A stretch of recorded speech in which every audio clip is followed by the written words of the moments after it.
सुप्रभात, good morning.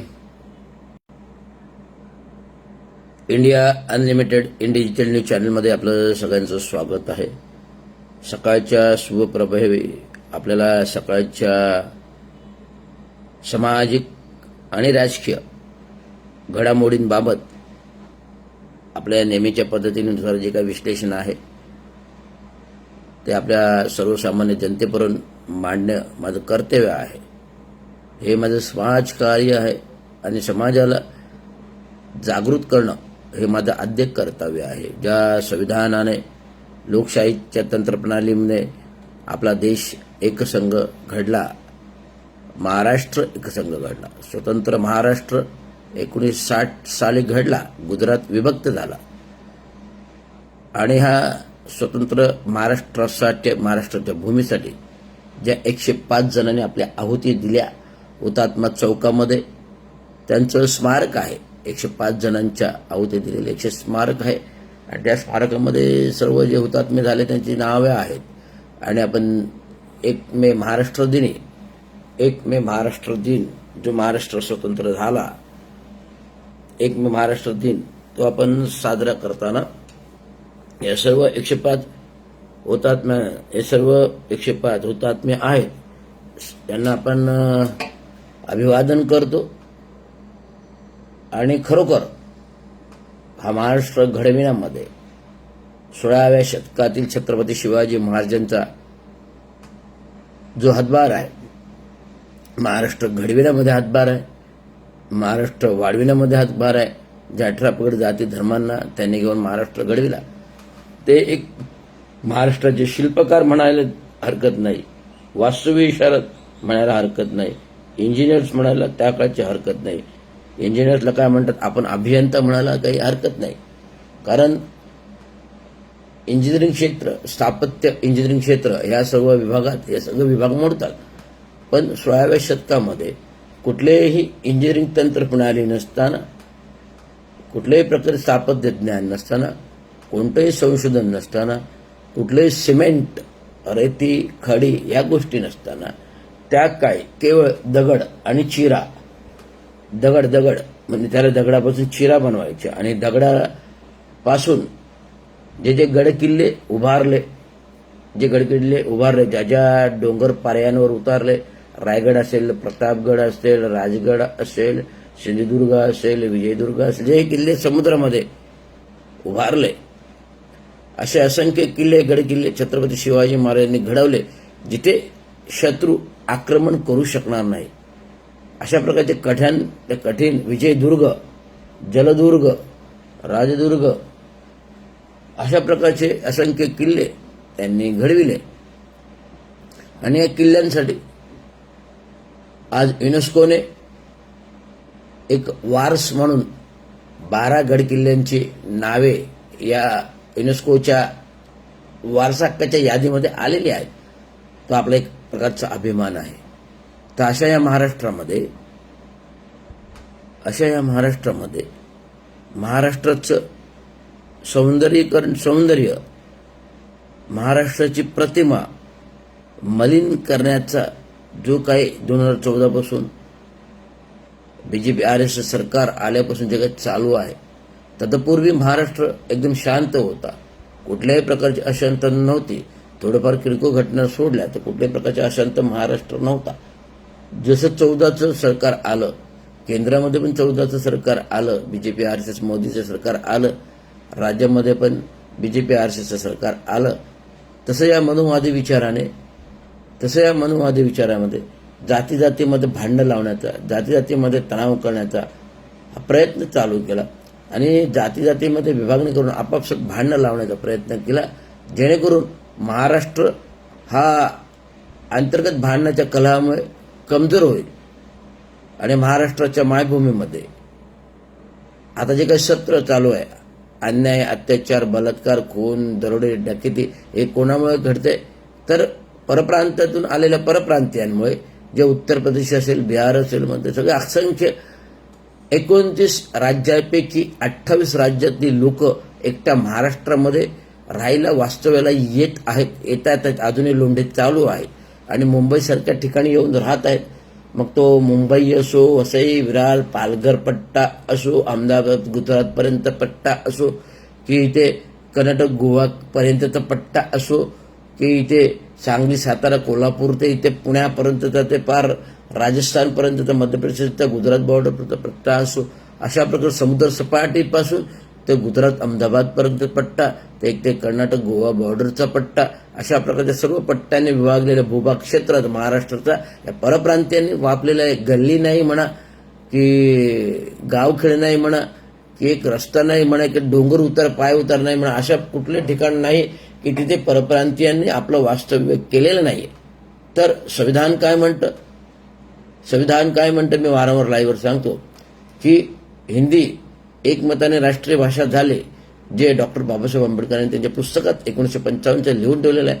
Hindi एकमताने राष्ट्रीय भाषा झाली, परंतु त्या हिंदीला, जी हिंदी भाषा सर्वात मोठी भाषा उत्तर प्रदेश, बिहारमध्ये बोलली जाते आणि इतर राज्यात महाराष्ट्र, मध्य प्रदेश, सगळीकडे झारखंड या सगळ्या ठिकाणी हिंदी भाषा बोलली जाते. आणि ह्या हिंदी भाषेचा येणाऱ्या परप्रांतीयांनी महाराष्ट्रामध्ये आपलं वास्तव्य बसवलं. तर संविधान असं म्हणते की संविधानाने तुम्हाला फिरण्या हिंडण्याचा अधिकार दिलेला आहे. फिरण्या हिंडण्याचा अधिकार दिलेला आहे संविधानाने, फक्त दुसऱ्या राज्यामध्ये कायमस्वरूपी राहण्याचा अधिकार दिलेला नाही. मी आवर्जून का सांगतोय? की आज महाराष्ट्र या परप्रांत्यामुळे बकाल होत चाललेलं आहे. महाराष्ट्रातलं शहर आणि शहर हे जे काय बकाल होत चाललेलं आहे ते कोणामुळे? परप्रांत्यांमुळे. आज आम्हाला परप्रांत्यांना सांगावायचं आहे की तुम्ही तुमच्या राज्यात परत जा. त्यामुळे आमच्या महाराष्ट्राच्या मायभूमीमध्ये आम्हाला मराठी माणसांना आमची गावं सोडून जावं लागतं, घरं सोडून जावं लागतं. आमच्या मराठी माणसांची भूमी आहे, जन्मभूमी आहे, आणि या जन्मभूमीमध्ये तुम्ही अतिक्रमण करून राहताय. त्यामुळे आमची राहण्याची गैरसोय होते. त्यामुळे ही गैरसोय होऊ नये म्हणून महाराष्ट्र राज्याने कायदा करावा. या कायद्यामुळे जो आलेला परप्रांतीय, जो 50 वर्षापूर्वीचा, जे 50 वर्ष आधीचा आलेला आहे, त्यांनी मराठी भाषा शिकली, मराठी संस्कृती घेतली, अशा लोकांना राहायला मुभा आहे.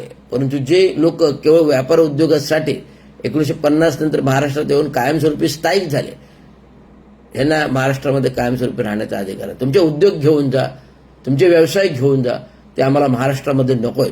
आमचा महाराष्ट्र स्वतंत्र मायबोलीचा मराठी भाषेचा आहे. आणि असं कोणता जो हिंदी, कोणता 5 राज्यातला, 5 देशातला कोणता असा तो नेता आहे हिंदी, 5 भाषा, 5 राज्यांमधला किंवा 5 देशांमधला, 5 देशांमधला असा कुठला हिंदी नेता आहे तो बोलतो मी 5 देशांमधला नेता आहे, की त्याचा एवढा अभ्यास आहे गाडा, की संविधानाने सांगतो संविधानाने सगळ्यांना अधिकार दिले. कुठले अधिकार दिले संविधानाने? संविधानाने फक्त फिरण्या हिंडण्याचा अधिकार दिला, कायमस्वरूपी राहण्याचा अधिकार दिला नाही. तर अशा प्रकारे संपूर्ण राज्य जर महाराष्ट्राच्या एका मायभूमीमध्ये आले तर महाराष्ट्राची मायभूमी किती लोकांना सामावून घेणार? महाराष्ट्र चित्रविदारक असेल.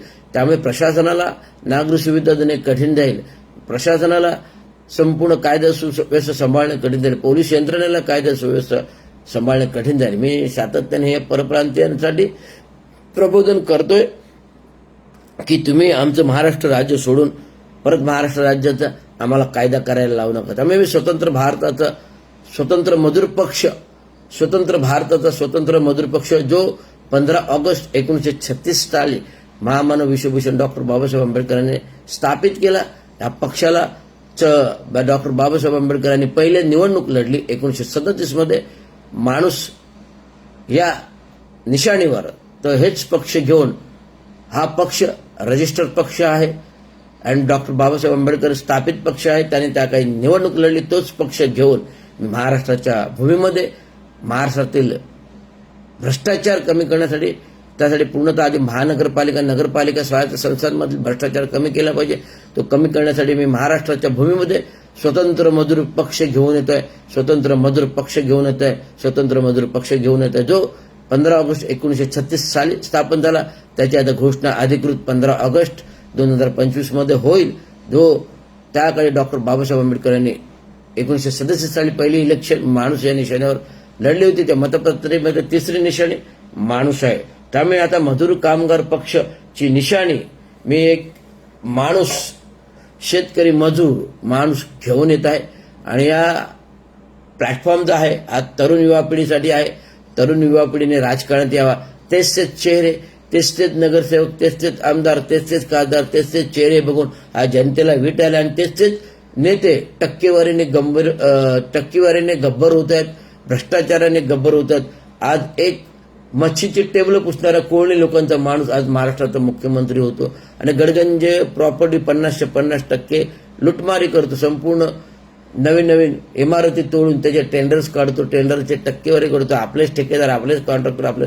कोविडमध्ये असंख्य भ्रष्टाचार झाला. मुंबईमध्ये चौकशी झाली, ठाणे महानगरपालिकेत का चौकशी झाली? त्या कंपन्या नरेश म्हस्केंच्या होत्या, गद्दार गटाच्या, एकनाथ शिंदेच्या होत्या. मी जाहीर बोलतो, मला काही बोलायला वागू. जी शहर, ठाणे शहर 97 मध्ये आम्ही सुंदर बनवलं, रस्ते रोड वाढणी केले, फुटपाथ बनवले, चालायला हे गेले. तेच फुटपाथ आजच्या घडीला अतिक्रमण करून अधिकृतपणे गिळंकृत केले. दिव्यांगांना जे स्टॉल्स दिले, 354 स्टॉलने गिळंकृत केले. 1 लाख रुपये घेऊन दिव्यांगांकडून या नरेश म्हस्केंनी ते स्टॉल्स दिले गेलेले. त्याचे पुरावे माझ्याकडे. नरेश म्हस्के एक खासदार असून एक ठेकेदार आहे.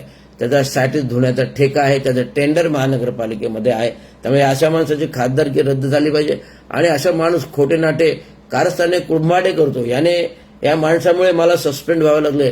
6 महिन्यात 2दा सस्पेंड होणार आहे. अधिकारी कोण असेल तर रवींद्र शिंदे असेल, जो प्रामाणिक अधिकारी, एक सेवेतील कार्यकारी अभियंता, सेवानिवृत्त कार्यकारी अभियंता, सेवेच्या निवृत्तीच्या 3 वर्षाच्या कालावधीमध्ये माझ्यावर जे काही बितली, त्या बितलीचा समोपचार बदला घेण्यासाठी मी भ्रष्टाचार मिटून काढण्याचा चंगा केलेला आहे. भ्रष्टाचार मिटून काढण्याचा चंग केला आहे. म्हणून युवा पिढीला सांगतोय की तुम्ही स्वतंत्र मजूर पक्षाचे सदस्य व्हा. स्वतंत्र मजूर पक्षाचे सदस्य व्हा. जो स्वतंत्र मजूर पक्ष 15 ऑगस्ट 1936 डॉक्टर बाबासाहेब आंबेडकर प्रस्थापित केला. त्याच्यावर बाबासाहेब आंबेडकरांनी निवडणूक लढली, परंतु ते जिंकू शकले नाहीत. परंतु ते केंद्रामध्ये कामगार मंत्री झाले, राज्यसभेवर मंत्री झाले आणि डॉक्टर बाबासाहेब आंबेडकरांनी अनेक कामगार कायदे केले. कामगार कायदे, हिंदू कोड बिल आले स्त्रियांसाठी, कामगारांचे कायदे केले, कामगारांना अनेक सवलती दिल्या, रविवारची सुट्टी दिली आणि 7 दिवसाचा आठवडा केला, वेतन भत्ते दिले, पगारवाढाने कामगार संघटनेला वाव दिला की तुम्ही कामगार संघटना हक्कासाठी थांबला. त्यामुळे बाबासाहेब आंबेडकरांनी काय नाही केले. ते जीवनाचे शिल्पकार नव्हते, ते वास्तुविशारद शिल्पकार होते, वास्तुविशारद शिल्पकार होते. त्याने MSAB प्रस्थापित केली, नळ जोडणी केली, पाणी जोडणी केली, असे असंख्य विद्वान प्रश्न त्याने दिले. असंख्य माणसाला त्याने माणसाचा अधिकार दिला, माणसाने त्याने माणसात आणण्याचा अधिकार दिला. काराम मंदिर प्रवेश करून आपल्या अधिकाराची जाणीव केली.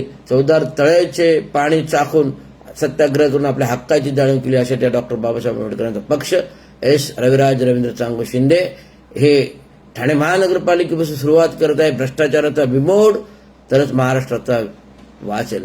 केला भ्रष्टाचाराचा बिमोड तरच महाराष्ट्र वाचेल, तर गोरगरिबांच्या जनतेला खायला अन्न, रोजीरोटी, रोजगार मिळेल स्वस्त दरामध्ये. हा स्वतंत्र मजूर पक्ष हा ह्याच्यासाठी झालाय की भ्रष्टाचारांचा बिमोड करायचा आहे, भ्रष्टाचाराचा बिमोड करायचा. त्यामुळे आपल्याला येणाऱ्या नगरपालिकेमध्ये जास्तीत जास्त सदस्य स्वतंत्र मजूर पक्षाचे बना आणि ज्यांना कोणाला उभं राहायचं आहे त्यांनी ह्या पक्षाद्वारे उभं राहा. मी लवकरच AB फॉर्म स्थापन करतोय, फॉर्म स्थापित करतोय, फॉर्म बनवतो आहे स्वतंत्र मजूर पक्षाचे. आणि स्वतंत्र मजूर पक्षाची घोषणा येत्या 15 ऑगस्ट 2025 रोजी होणार आहे. एवढंच मला सांगा. धन्यवाद. जय हिंद, जय महाराष्ट्र, जय हिंद, जय भारत.